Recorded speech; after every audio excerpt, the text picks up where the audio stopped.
Thank you, Jiyoung, for the introduction, and thank you all once again for being here with us this morning, and thanks to Professor Eikenberry and Professor Wang Yi-zhou for agreeing to do this.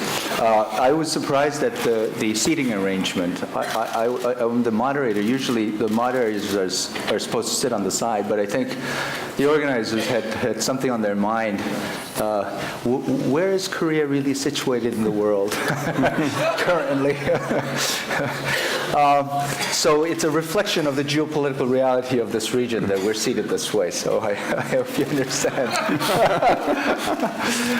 No, but all joking aside, this session we really we'll try to shape the debate for the day, and we really could not have found two better scholars, intellectuals to help us chart this course for the day. Basically what I've asked them to do each is to talk for about 10 minutes on their broader vision of where this region is currently and where it's going, especially seen from the perspective of their respective countries. Afterwards, we'll have a little debate conversation in which we'll focus more on their evaluation of the current South Korean policy towards North Korea and policy on unification. And then we'll try to also touch on Chinese perspective on U.S.-South Korea relations, U.S.-North Korea relations, also, and then the American perspective on China-South Korea relations as well as China-North Korea relations. So with that, let me start with Professor Eikenberry. John, please. Thank you, Dr. Ang. It's great to be here, and distinguished colleagues on the panel. It's a real honor. I'll make some general comments about the security situation in the region in Northeast Asia and on the peninsula, and then suggest at the end some ways in which the U.S. and China might work to help foster relations that will allow for the Koreas to move forward in one way or another. But my general overview would be that security relations in the region are getting more uncertain, more unstable, more difficult, more challenging. Indeed, you could say that the regional security situation is deteriorating. I think this is true at three levels. First of all, the North Korea crisis, it still is a crisis, but it's not a contained crisis or a stable crisis. It is growing worse, mostly because North Korea itself is gaining additional capability. We expect more in the future. This creating insecurity in the region, triggering this kind of vibration effect across the region with responses that in turn create additional insecurity. North Korea military advances can be seen in the 2012 satellite launch, the 2013 nuclear test, the third test, both surprising many observers, including the Chinese, at the advances, the improvements that suggest movement forward in capability. North Korea rebuffed China's effort to engage its colleague, North Korea, in 2012, and most people think there will be a fourth nuclear test. It's only a matter of time. And one of the things I think those of us in the region need to think about is how we would respond to that fourth test. The six-party talks, Beijing has shown interest in reviving them. That's probably not going to happen, but privately, Chinese are not that excited or optimistic that they can be revived or that reviving them will have an impact. Overall, I would argue that what we look back over the last years, we see that there doesn't seem to be a package of incentives, pressures, opportunities, reassurances that would lead North Korea to move off its position now. The second level of deterioration of the security environment is the rising nationalism and political antagonism in the region, fueled by Japanese and Chinese territorial disputes. In China, nationalist appeals are an almost inevitable response to its rapid growth, demands for achieving regime stability, and it's a nationalism that in some senses has now, I think, gone beyond the ability of the government, the regime, to contain. It's in the social media, it's in the society, and it's a lot of it's directed at Japan. Japan, in turn, clearly has its own nationalist kind of movement upward, if you will. Think about how Japan sees the region. It's in a region where it's been passed by China economically. China is growing its defense budget at 12% a year. Japan is still below 0.99%, actually substantially below that. It could go up and still remain below its commitment to a less than 1% of GNP military expenditure. Meanwhile, Japan is struggling to find an identity that reconciles its peace constitution with the fact that it's in a neighborhood where we have now the largest military expenditures and arms mobilization and modernization of any region in the world, surpassing the West last year as the region with the most buildup. Prime Minister Abe doesn't have a vision of how Japan can get out of its, we'll call it the historical box that it's in. Indeed, the opposite seems to be true, that Abe seems to be risking more regional antagonism by defending a kind of macro-nationalist narrative of the 20th century. And so in some ways, the structural setting of Japan, which feeds a kind of insecurity and a nationalist kind of response, has been exacerbated by the lack of a kind of imagination of how Japan can get out of it. It's really a pity that Japan, during its period of the most power in the late 80s, early 90s, had not found a way to settle, to put to rest the history issue when it was from a position of strength. And now it really is in a situation filled with dilemmas. In the background, the third level of deterioration of security relations is the wider regional power transition. The movement, if you will, over the last decade and into the next decade of a movement from we'll call it a partial hegemonic order built around American security and economic leadership to one where it's more balance of power, a partial balance of power system. The old order was one that had great stability and created opportunities for transitions and growth and integration.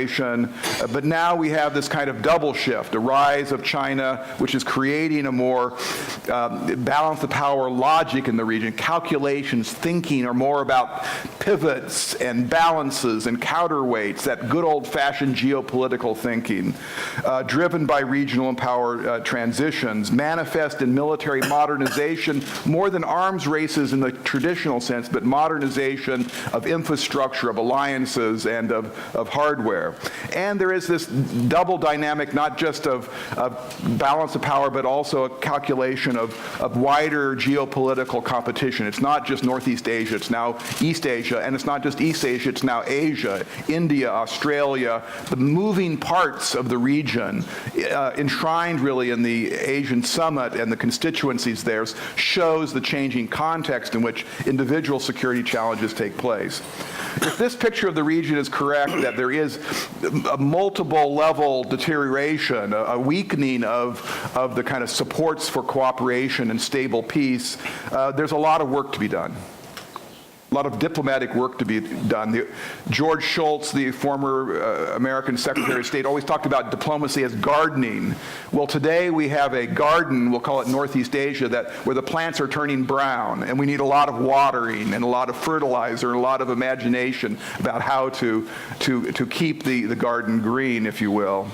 On North Korea, no real alternative exists, I would argue, than strengthening sanctions, but also, of course, doing as we've always suggested needs to be done, showing that there is a possible pathway forward to unification, as we talked about in the first session, a vision of a unified region, but that the sanctions and a tightening of the sanctions coupled with diplomacy seems to be the only path forward. The good news is that China has toughened its stance towards North Korea. It's made restrictions on bank transfers.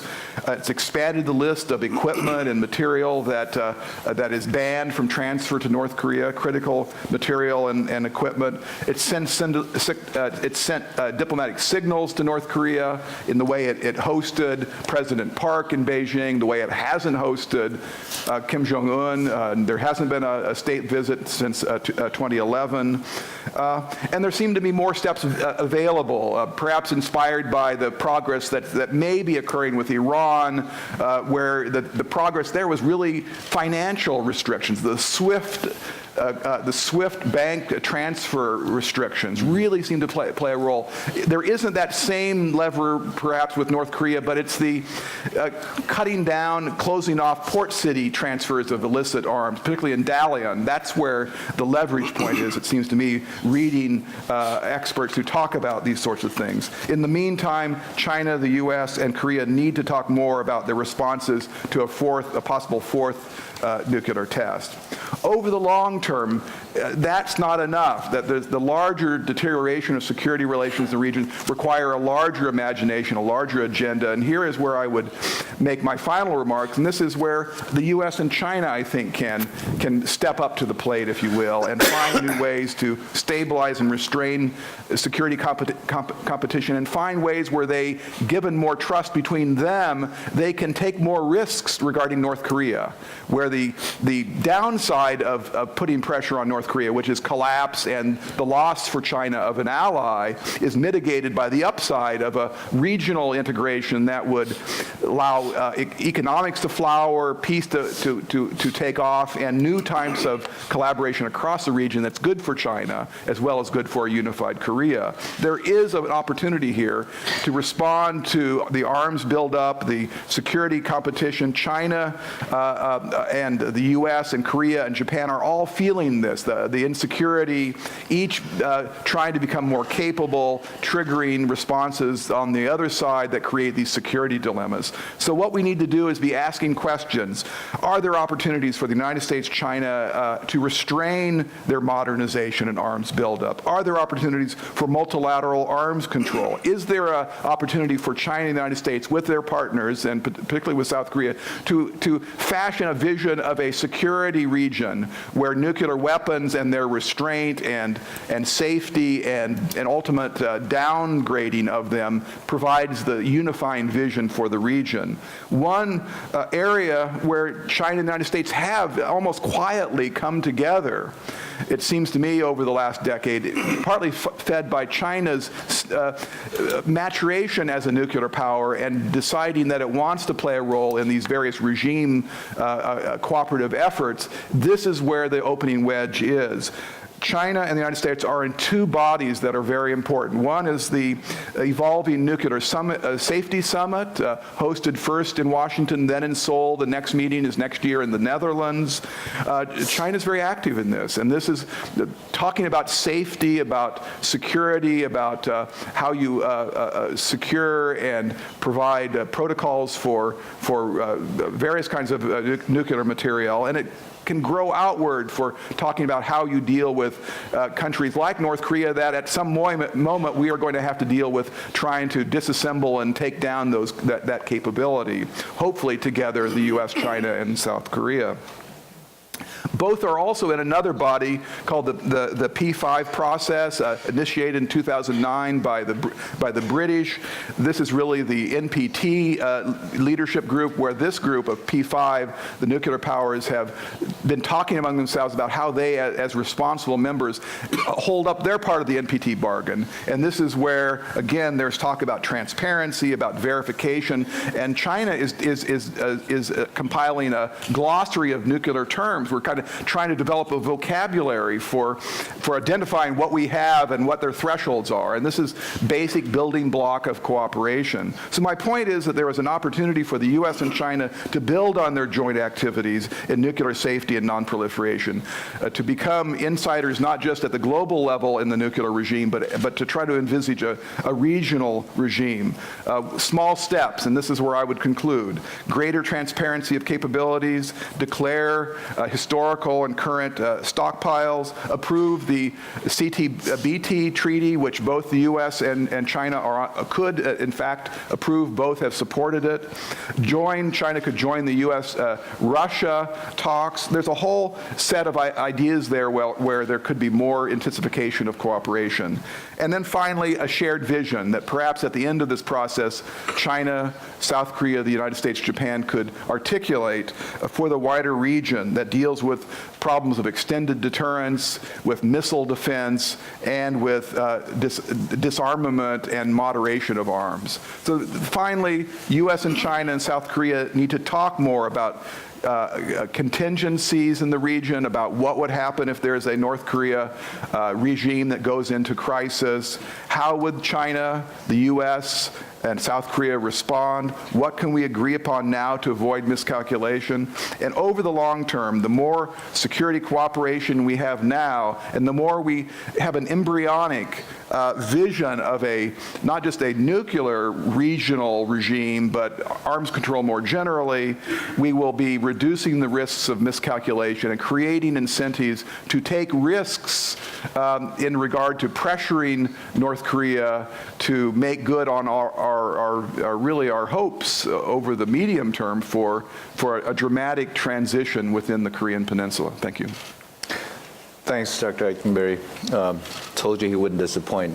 He started from a very broad sweep of where things are going as far as the global and regional security trend is, and then focused on the more specific issues regarding Northeast Asia, and then what perhaps what China and the United States could do to mitigate the deteriorating circumstances. Let me turn now to Professor Wang Yizhou, please. Thank you very much. John is one of close friends of mine in past 2 decades, but I guess I have some more opposite view onto the region. I think I prefer, given the time limited, talking North Korea issue, Sino-US relations in the later on Q&A. But now I want to make 2 points. One is about global context of this peninsula. One is about new Chinese leader and its orientation of foreign policy. Talking about global context, I think in the new century, there are 2 important far-reaching trends. One is that in this region, like globally, we are witness the transition from the Cold War to post-Cold War period. In Cold War, you see the 2 blocs, 2 hegemon. Power relation is very tensive with some danger of the war. In the transition of this towards the post-Cold War, I think important thing is that the power, U.S.-Russia, U.S.-China, and China-Russia, become more coordination, almost no danger of the big war. I think it's very important to think about the peninsula, the background, the whole future. In the Cold War period, China, Russia, as one side, supporting North Korea. South Korea was backed by states, by Western countries, making this peninsula very sharp confrontation and even some big losses of war. But in the Cold War period, though some turbulence, but I think inevitably future will be coordination among powers. China, US, China, Russia, US, and other middle powers to make soft landing of the Korea Peninsula confrontation, especially North Korea nuclear ambition. So I think it's very important. In China, for instance, we are ally, we call it blood ally with North Korea. But now we are in the transition from this blood ally to a normal relation. Though not very easy, but I think for majority Chinese public, elites, top leaders, they are very clear about this trend.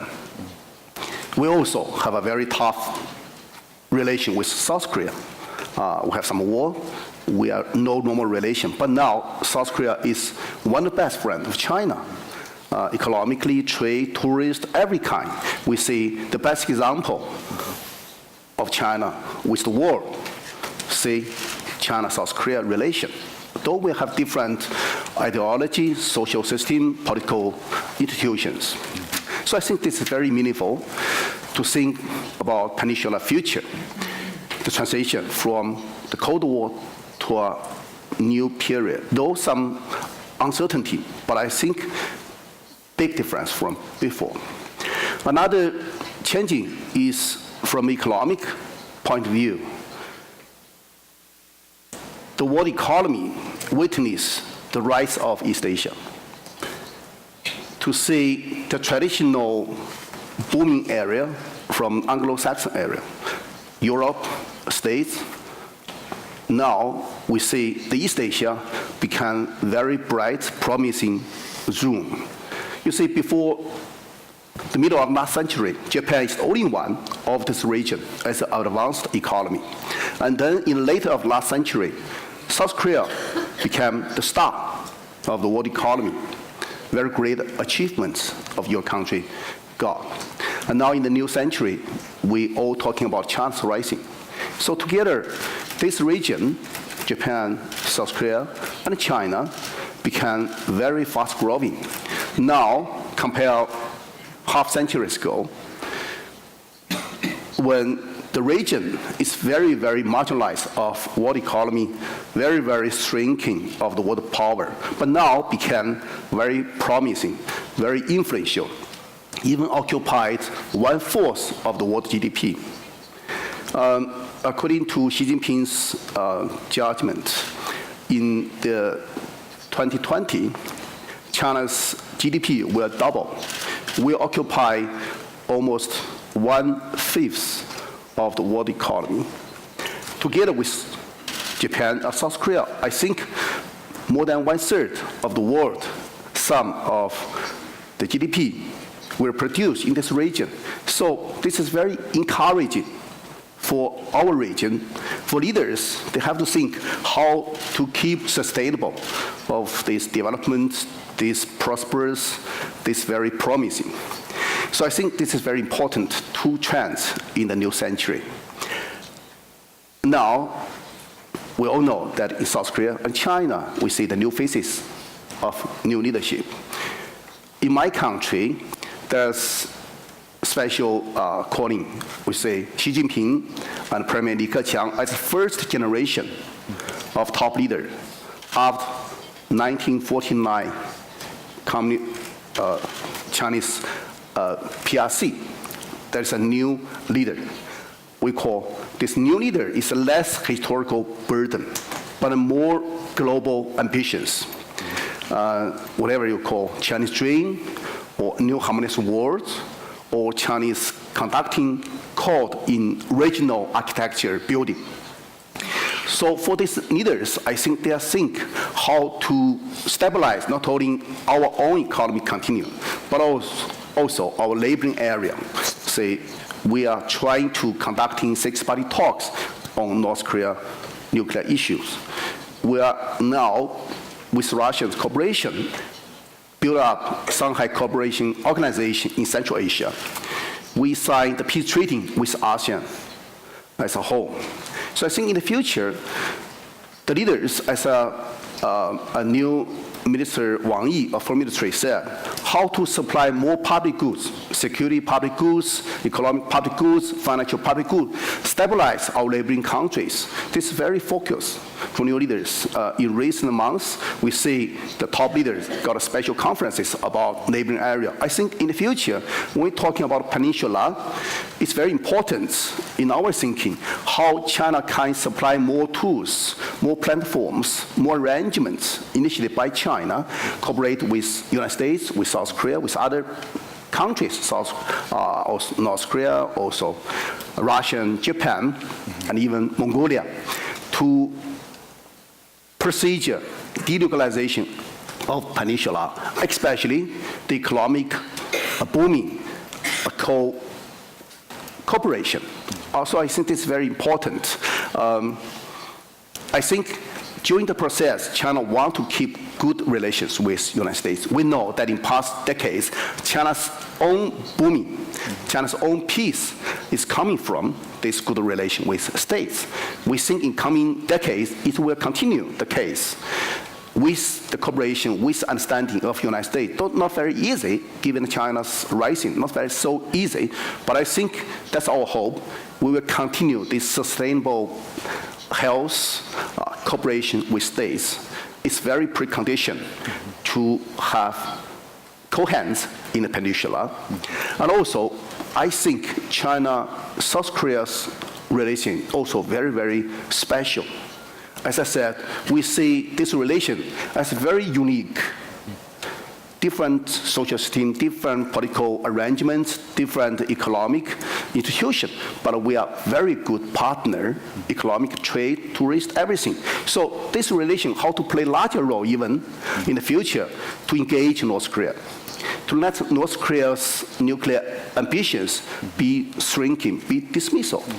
But you have to be very patient. I think for Chinese view, the unification must be not a short duration, but a long process. I remember years ago when I came to Jinhua-Tai, the president's site, the President Jin Da-zhong said, at least 3 decades, he said, for this unification. I agree with him.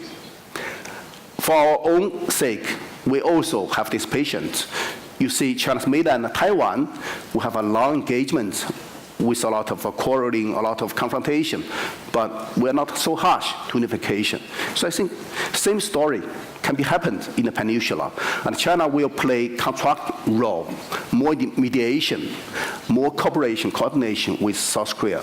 I think this is a good future for our region, for both sides, even for the whole world. Let me stop here. Thank you very much.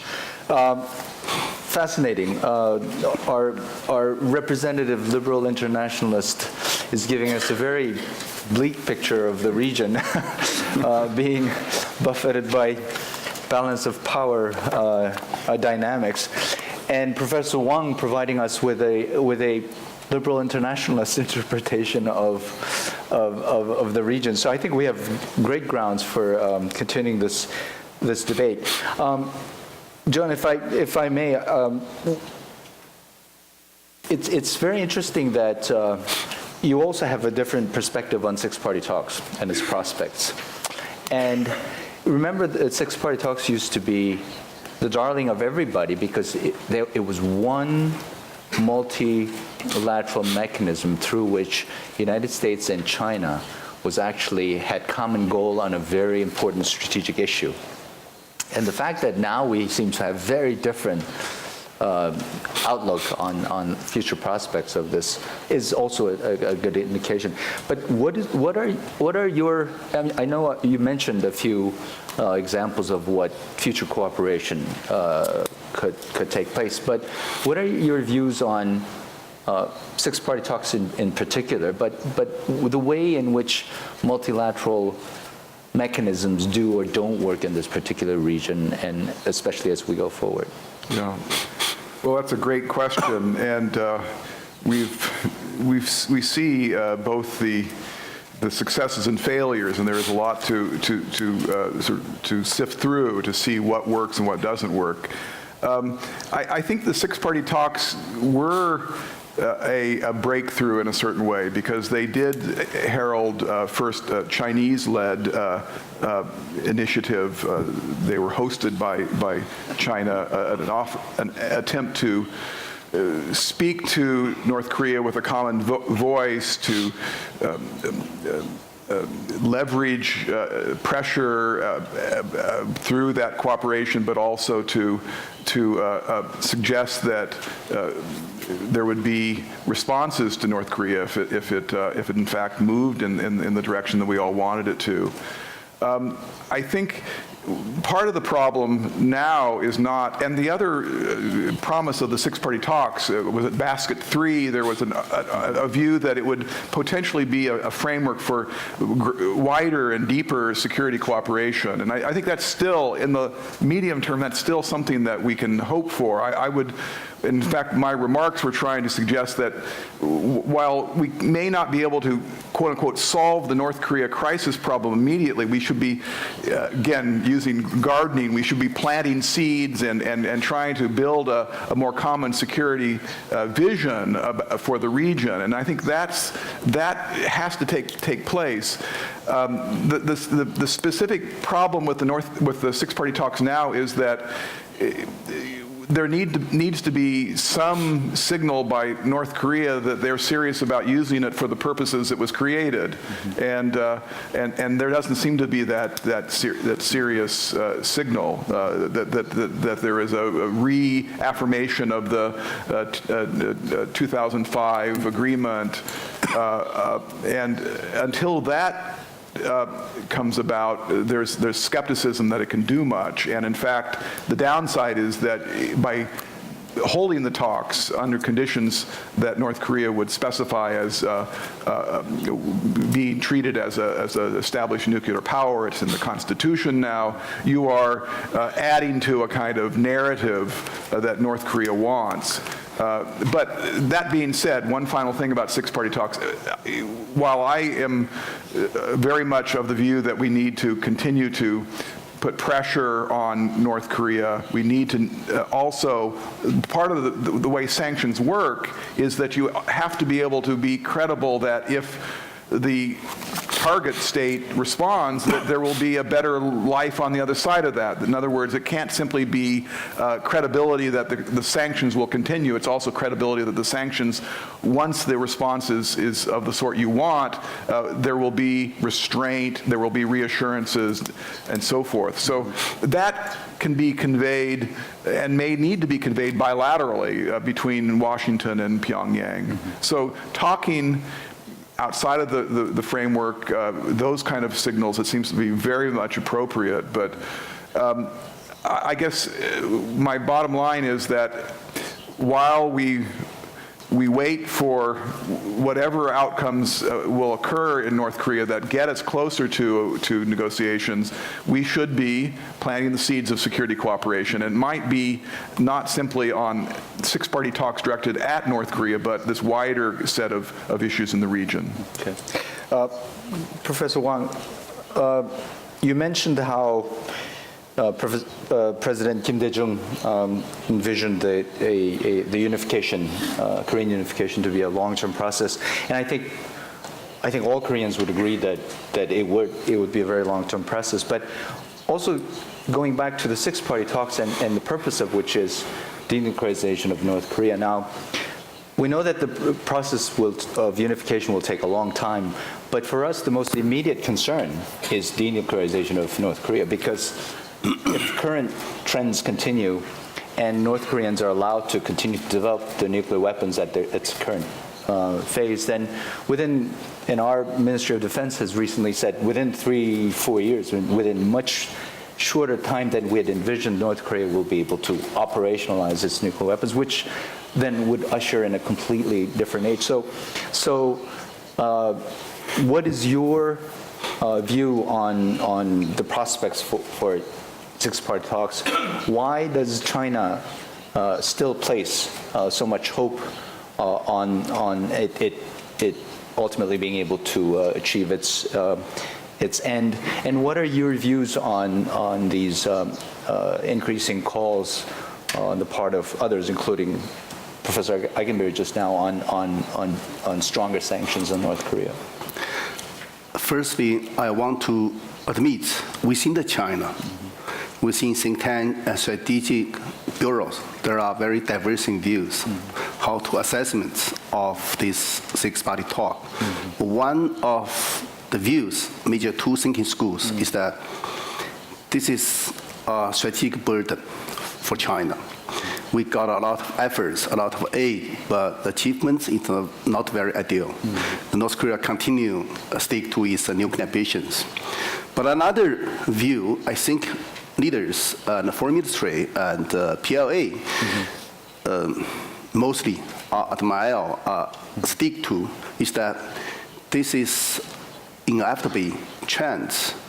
We have to continue insist this platform. The reason is very simple. that China want to be more responsible, more conducting in this region's architecture of the security building.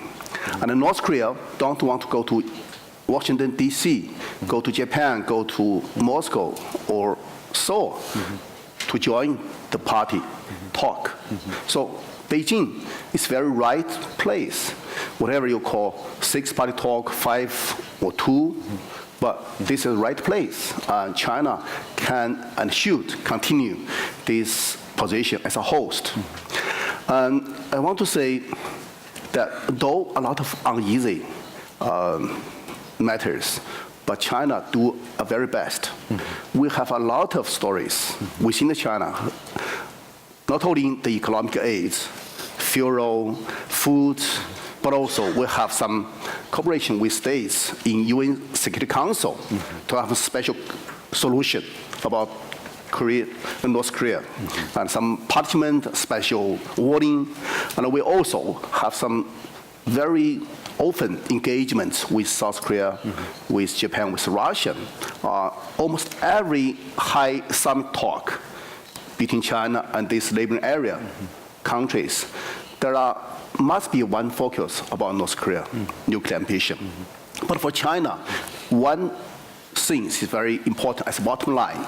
Denuclearization should be peaceful, stable, rather than very sharp, very dramatic, with some war danger. This is our bottom line. We want to promote this process, but no war, no power confrontation, especially between China and the United States.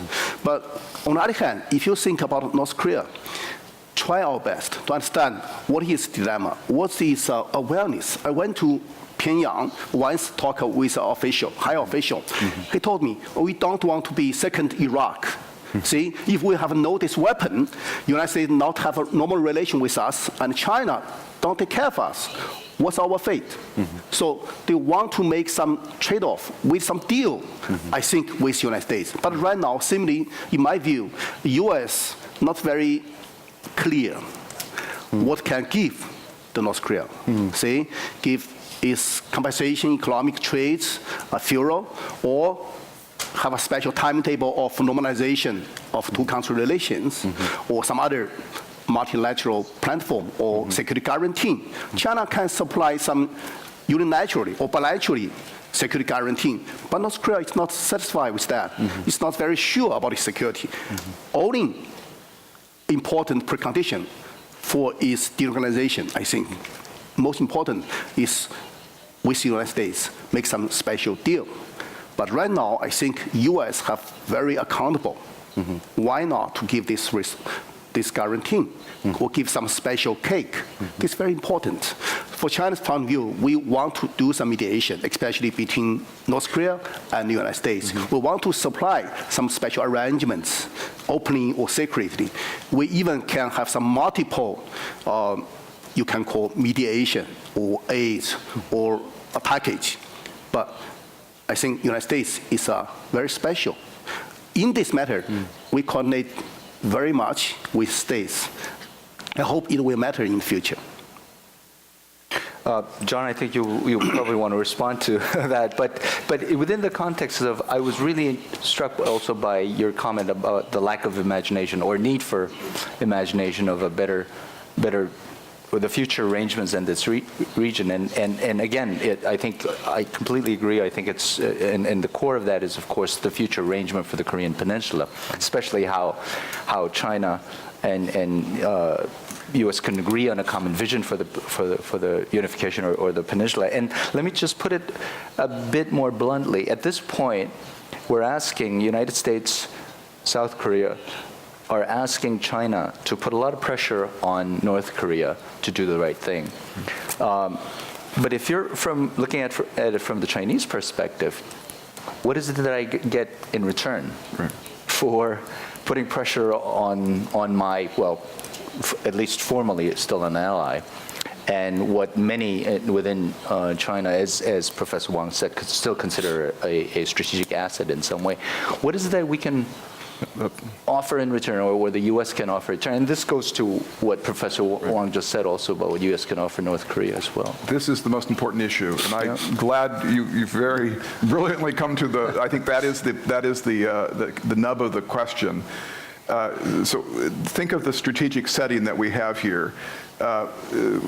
Japan, South Korea, the United States are looking to China to put more pressure on North Korea. And North Korea has, in fact, as I suggested in my remarks, responded in various ways. It's passed a kind of threshold where it sees North Korea in a slightly different way. He sees the liabilities. It sees that it pays a price when North Korea misbehaves. The U.S. redoubles its with Japan and Korea its alliance system, which further encroaches on China. So it pays a price for North Korean bad behavior. But on the other hand, of course, it sees that by putting more pressure, by doing so to the point where it could ignite a regime crisis in Pyongyang, it might potentially lose what would be an ally on its border, and it invites a future that is very uncertain, a future where refugee flows and a unified Korea with an alliance tied to the United States moves those forces further closer to China. So you are quite right that China's calculations are mixed. And part of what I was suggesting in my remarks is that that's right, and one needs to try to not just the U.S., but South Korea as well, paint a picture of a unified Korean Peninsula that would be an attractive outcome for Beijing. Yeah.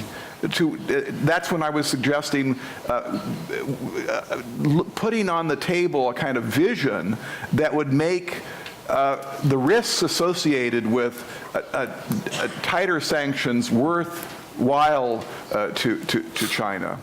And that might entail later on a kind of set of assurances from the United States and from South Korea about what the nature of the security regime would be on the peninsula and in Northeast Asia in the wake of unification. There would be nuclear-free. There would be some restraint on forward deployments of forces, those sorts of things. We know that these sorts of assurances came into play at the end of the process when the two Germanys were unifying, and it required Gorbachev and Russian agreement to withdraw troops from the former East Germany, and the so-called 9 assurances. Robert Zoellick and James Baker were very much involved in this, and that played an important role, and it might yet play an important role for China's thinking as well. In some ways, one final way of thinking about it,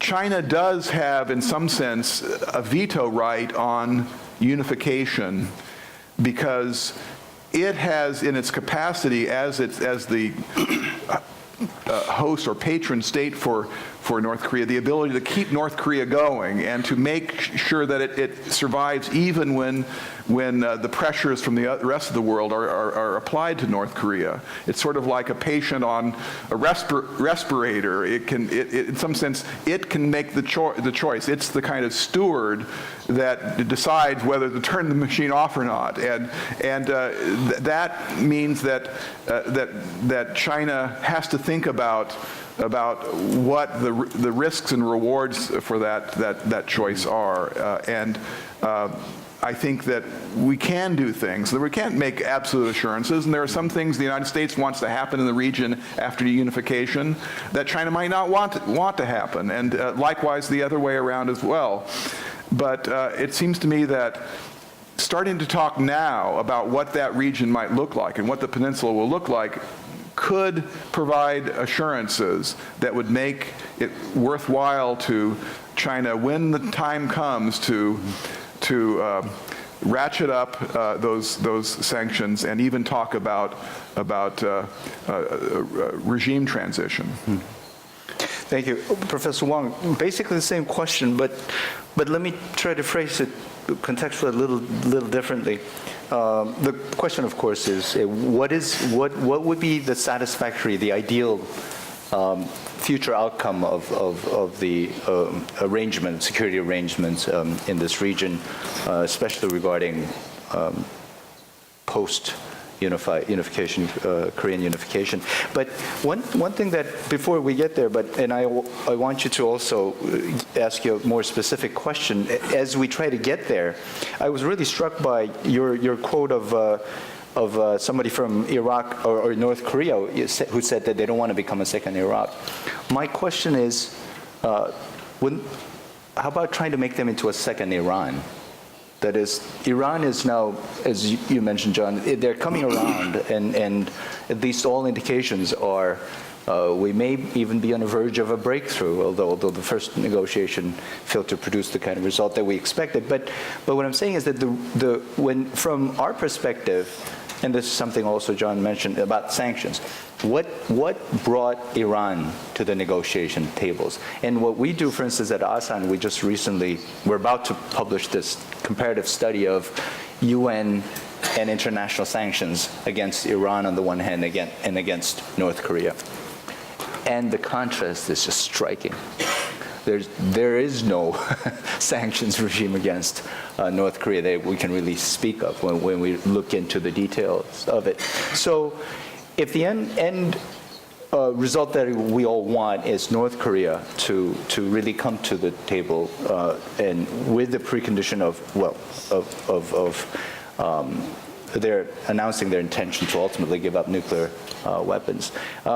If sanctions is one thing that we haven't really tried, and it has worked on Iran, isn't it time that we give that a try? Especially, we need Chinese to be on board on this particular issue.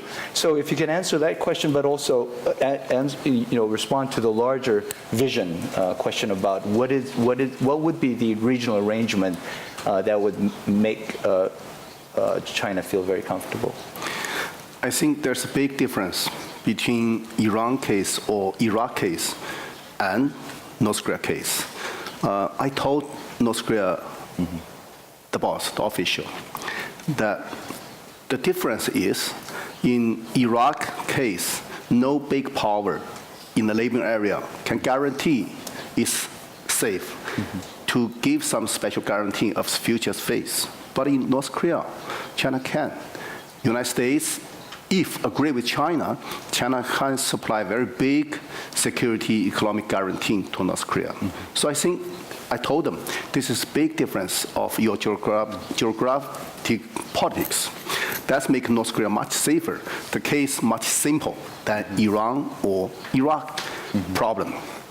And I think many international observers, including South Korea and the United States, easy to disregard one fact, neglect that China not only give goods, give assistance to North Korea, but we recently also have very tough measures, sanctions, punishment to North Korea.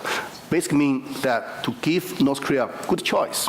For instance, if you check out Chinese literature this year, opening, public can know, commercial ministry released several documents with some orders, forbidden special sensitive technique and materials to export to North Korea. And also, we agree with the United States in UN Security Council solution with some special sensitive words, sentences about North Korean nuclear ambitions. I think also within the Chinese think tank and the public media discussion, we have a lot of views angrily about North Korea's its very unresponsible behaviors. So I think this is a very important pressure Chinese want to put North Korea. And I think for Chinese leaders, in my observation, they want to see this case as a special touchstone. To see whether in the future China can play a very leading role conducting a regional or sub-regional architecture of security order. If we failed, we not success persuade North Korea give up its nuclear ambition, finally make two Koreas very confronted, even engaging China-US some danger of military confrontation, we will say no possibility for China play a very constructive role in the future in the region and in the globally. So we see this is not a very simple, very unilateral problem, but as a very multiple, very global question, whether China can not only peaceful rising itself, but also do some contribution. So I think more and more, in my observation, recent 10 years, during the engagement with six-party talks of North Korea nuclear ambition, many, I may say, more and more Chinese understand this reason. We have to do something. We have to put North Korea in the right track. Though not easy. You see, as I said to you, that China, mainland and Taiwan, we are same nation, same language, but a very tragic history. But now we see some turbulence during the Chen Shui-bian, Li Denghui's presidency period. It's very dangerous, even engage some war between China and the United States. But now the patients got a result. We see the cross-strait relation become more and more warm up, and the volume of trade, the people exchanges become very popular, very welcome. So I think in future, China want to put a special, in my words, commercial peace in this region by compensation, by economic zone, by China's special offer of special economic test. North Korea can finally recognize this is the right way. If he want to prosper its economy, it want to keep from adding, deadly end. This is the only way.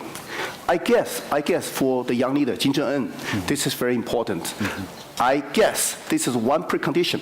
If he want to visit Beijing, the only condition is that he can make some deal. Denuclearization. If just empty words, no way to go to Beijing. No possible to get more assistance.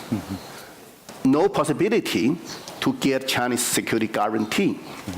So I think finally it's very important. China, US in the same track, same direction, pursuing North Korea. Though US, always in my view, are not so patient. It's very too harsh, not very clear what it can give to the North Korea. But I think during the process, if we have patience, US finally will recognize, okay, we can give some result to North Korea. And China will help this process. I guess 5-6 years, we will see much more better situation than today. That's my prediction. Thank you very much. I would now like to open the session to the floor. Firstly, I didn't even finish my sentence yet. He already has his hands up. So, yes, Dr. Mia first, and if you could also identify yourself and a brief question. Thank you very much. I have a question to Professor Wang. My question is about China-South Korean cooperation on North Korea.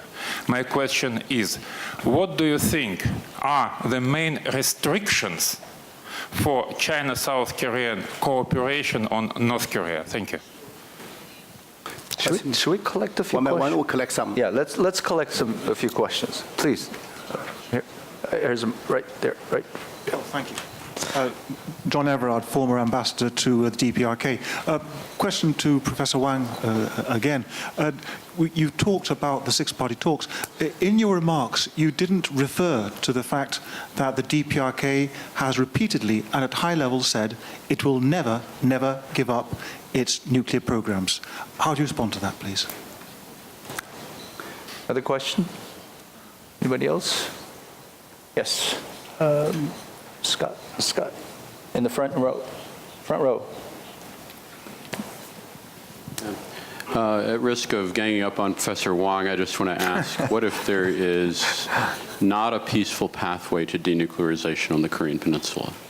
How would China handle that if it becomes clear that it's not possible to achieve denuclearization through a peaceful process? Well, let's start with those three, and John, feel free to. Okay. First easy question. I think for China also some scenario simulation. If everything failed, we'll have to do some crisis management in case any blood war in our neighboring area.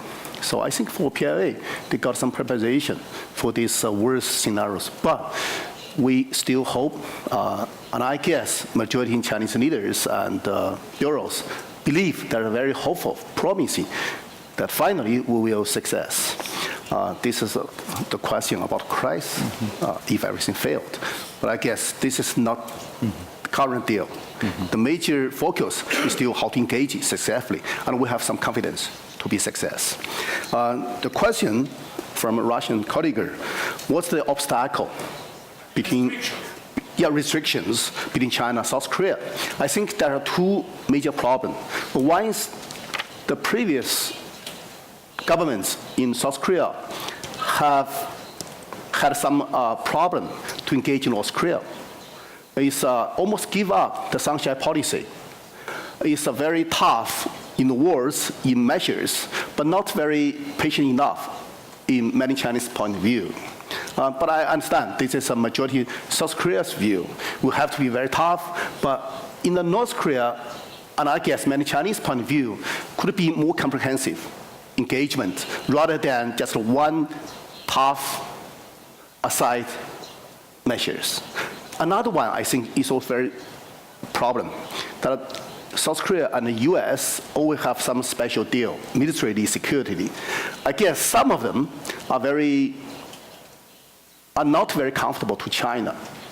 Some exchange of information, some special military exercises and trainings, you can say it could be the punishment or special arrangement to North Korea.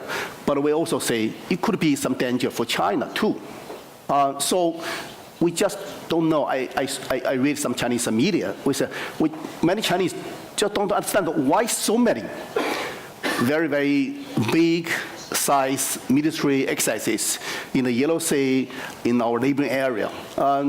Even when North Korea release some information, want to dialogue with South Korea, but still you say so heavily military exercises and with a very high advantage than North Korea. We see not very necessary. Sometimes we know that special arrangement between South Korea and the US, and maybe sometimes with Japan, it's not very open to China. So we feel not so comfortable. Some people, I guess, here have some special influence of Cold War, making this region between two blocks, and US, South Korea, and Japan could be one block, and China, Russia, maybe South Korea could be another one. I think this is not very good, not very comfortable to China, and also make some less confidence building for these countries. And another question is about, I said, I think if you keep every words, every documents very closely, you will find North Korea is not very coherent to say no. Sometimes he gives the space for the dialogue. When, for instance, one top political leader, the relative of Kim Jong-un, came to Beijing, he's a military guy, very high, and another is a very high official. So we want to keep the cooperation with China to say the good arrangement in the future. In Chinese documents, the cosigns relief, not to mention the nuclearization as the sole and only goal of North Korea. It's very recent phenomenon. I think in the past months, the North Korea give us, at least in China's understanding, there is some space for us to work out some new deal.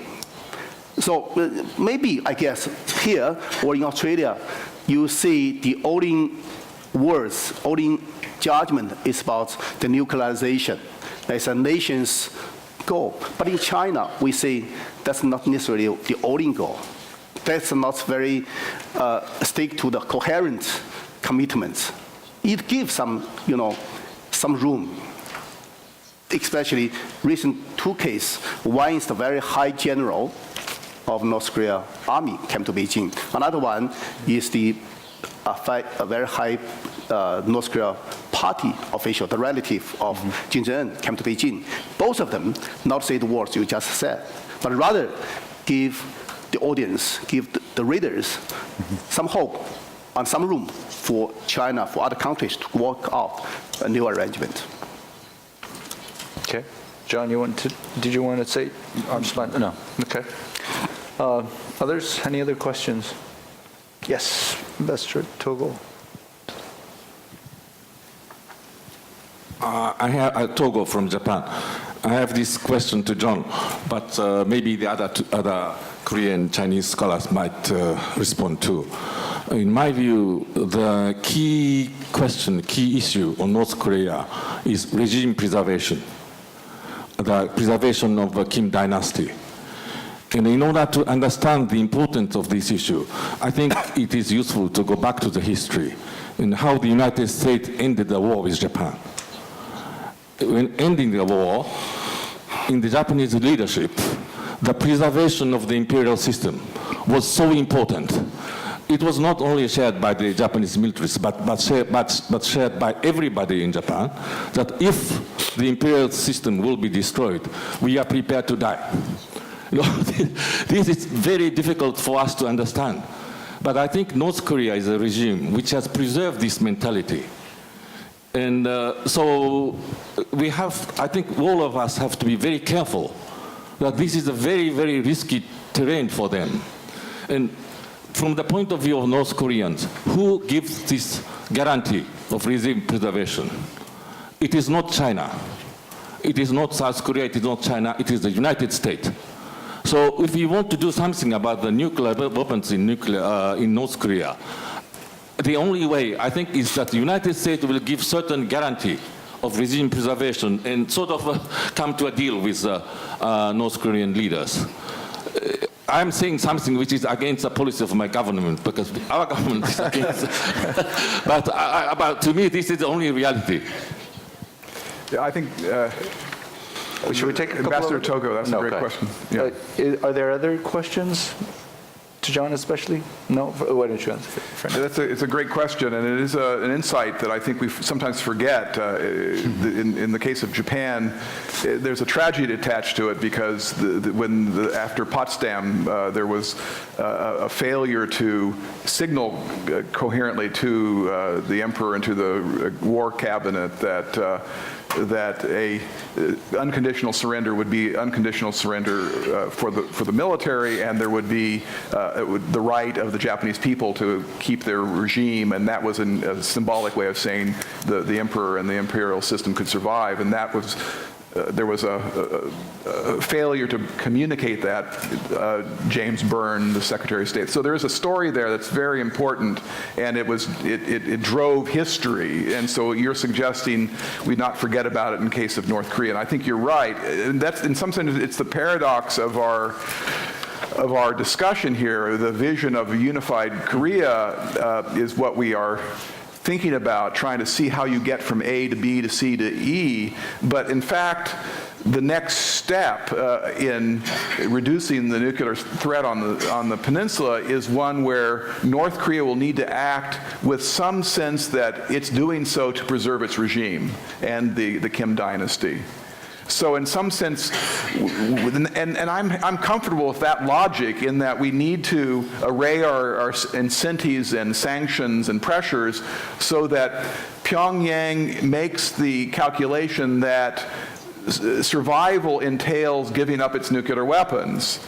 And so, in some sense, the bargain needs to be conveyed to North Korea that your ability to survive as a regime hinges on a phased process where you do things, which is to say disassemble your nuclear capacity, and we do things. We open up to you, we provide aid, and we allow you to survive as a new kind of regime, still the Kim dynasty, but one that has trade and development and looks more like the model of development that Beijing has been trying over and over again to convey to Pyongyang in all those visits by Kim Jong-il, and when he was always taken, as we know, to industrial sites to show what a kind of Chinese model of development that would be like for North Korea. So in some sense, yes, in some sense we have to put aside a direct move to unification to put in place incentives and opportunities for North Korea to act in its own, for its own survival. And people do kid that we could convey a sense that, the British made their transition, a constitutional monarchy. You got regime change, but you kept the dynasty. If there was some way to convey that transition is not going to be a death or extinction of the actual dynasty, but we're not near that kind of point. We really are trying to continue to in some sense make the existential questions of survival more vivid and real to North Korea, and that I think means a much more aggressive sanctions regime. Well, Professor, I think regime changing is not a good choice from China's point of view. About the blood relation in the family, I also believe it's not the only standard to judge whether change could be happened. Yes, you see in the world governments, there are some bad examples in Egypt, in Libya, in Iraq. The family's relation in the political regime always similar. But still, we think there are big differences in the world. Say, in Cuba, the Castro brothers have a big changes, right? In Asia, especially, there are so dramatic changes. In Singapore, the Senior Minister Lee Kuan Yew and his son, current premier, have a big changes to governance the country. In our island, Taiwan, you see the Jiang Jingguo, big changes from his father, totally political atmosphere changes. May I dare to say, in this country, South Korea, current female leader, your president is so welcome, so democratic, so charming, but very big difference from his father, right? In China, too, we say Deng Xiaoping is a very comrade of Chairman Mao and a long march, the guy. But finally, he chose another totally different direction of Chairman Mao, reform and opening up. So I think it's very important, not only in the country itself, but also to see the environment, the international and global trends. The conducting code is also very very matter. Yeah. Since Ambassador To kindly asked me the question also, if I may also, just taking off after both of your comments. But for me, though, is it really then the question of anybody guaranteeing anything to Kim Jong-un? Or isn't it really a matter of Kim Jong-un coming to a clear vision of a clear strategy of his own regime survival? And he has to have that first, and then be able to ask others assurances, cooperation, etc. I'm not sure whether he actually has a vision for his own regime survival at this point, because I just can't see what that could possibly be, right? And the only thing that I could see at this point is him hanging on to nuclear weapons. And because no matter, and you talk to all the participants of all the previous six-party talks and other negotiators that engaged North Korea, especially from the U.S. side, they say that they've provided all possible kinds of incredible packages to North Korea, but it still didn't work. I think ultimately the issue is how do they envision themselves getting out of this, out of their current conundrum without nuclear weapons? I'm not even sure whether they have a long-term vision of what they do with the nuclear weapons, but for the lack of a better alternative, it seems to me that that's what they're holding on to. So again, Professor Wang mentioned all these visionary leaders who came from very different backgrounds, but it ended up completely transforming their country. It was their own vision. It wasn't assurances from anybody from the outside world, but it was mostly the internal vision of this sense of existential collapse that was more coming from within the inside. So that may be the crux of the difficulty that we're having with North Korea right now. But anyways, yes, Professor Chu Shulong. Thanks. I want to follow Dr. Ham, your comments. I think it's very important to understand North Korea. I think every leader tried to figure out a different approach, option for the country, especially when had a long-term difficulty. But I guess that Kim Jong-un and his colleague or even his father, went to China many times. Try to see a lot of, including their local party leaders, to go to Dalian, Shanghai, Pudong, Shenzhen, Beijing in decades. They did think a lot, try to figure out what they can do. But finally, they found that they cannot do anything different from the old tradition.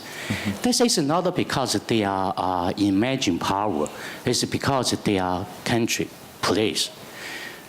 We should understand that North Korea is a very small country. I don't know the Chinese figure is correct or not. Last year, North Korea GDP is 3% of South Korea. If this is the right figure, it's most nothing.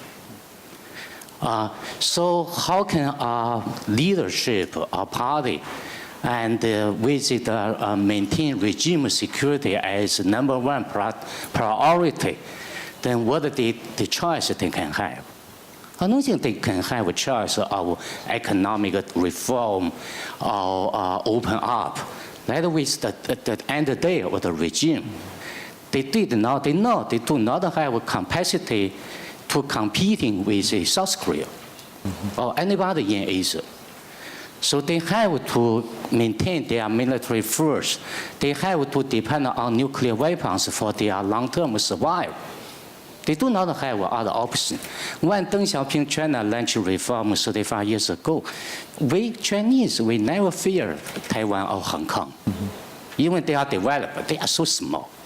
How can they compete with us or absorb us? It's not a possibility. But North Korea does not have any kind of confidence to reform, to openness, to change. So there's no other option but to continue to develop our military, our nuclear weapons for their priority of regime security. So that's what I think to follow your idea. Thank you. Thank you. One last question, although the sign did go up saying please end.